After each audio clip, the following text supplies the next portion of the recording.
ano eh, paano nga yun eh, mahirap naman Sabi asahan yun. Eh paano, inaasahan na naman. Ay, paano kung wala kang halimbawa, ate, kasi walang ka makain, tapos yung naaasahan mo, hindi ka maghahanap? Kailan ka pa kakain? Sabi niya, alam mo, yan nga lagi namin pinag-aawayan. Alam mo na siguro ang sitwasyon, sabi niya. Oo, sabi ko. Nakikita ko na. Sabi ko ng gano'n sa kanya. Eh, si Mike lang naman ang ano dyan. Sabi.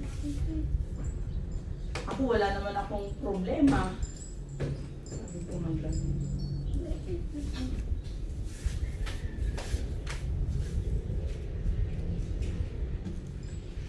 Eh, ano ba kaya ang ulam?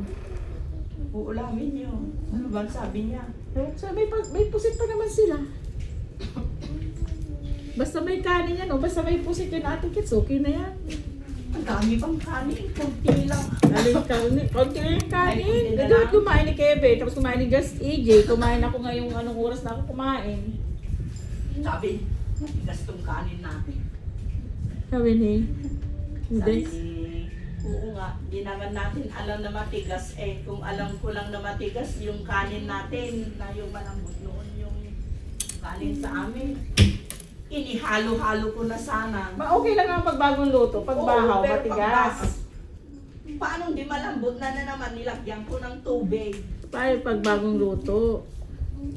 Basta huwag lang bahaw. Pwede na yan kahit matigas, isa sa wala kang makain. Bagay, sabi ko, Eh yung ibang, eh, dati nga nun, yung may amoy pa ate Kits na NFA, ba't nakakain? Hanggang ngayon, buhay pa yung nakakain ng NFA.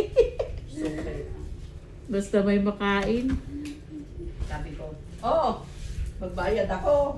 Baka sabihin ng iyong asawa, eh, tiway ito. Sabi ko. Kumuha ako ng can opener. Dua. May sa pinjin, may sa kanya. Eh, hindi sa taas, magwalis ako sa kwarto. Tinulugan ko kanina, hindi pa ako nagwalis sa taas. Nagtulog ako, inaantok ako. Wala akong utang, magbayad ka ng utang ko na. Kasi ikaw ang may utang sa akin. Sabi ko, di ka taduman kay gargarot ko. Yung papangukoy na rin. Dagdagan mo pa. Sino naman ang bibigyan ko niya. Sabi ko.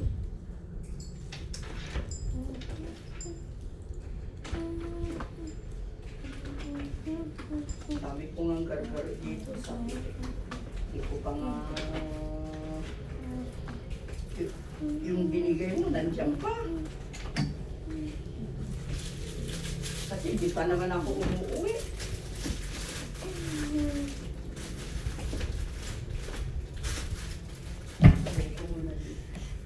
Deto'y, ano, itutulto ka dito.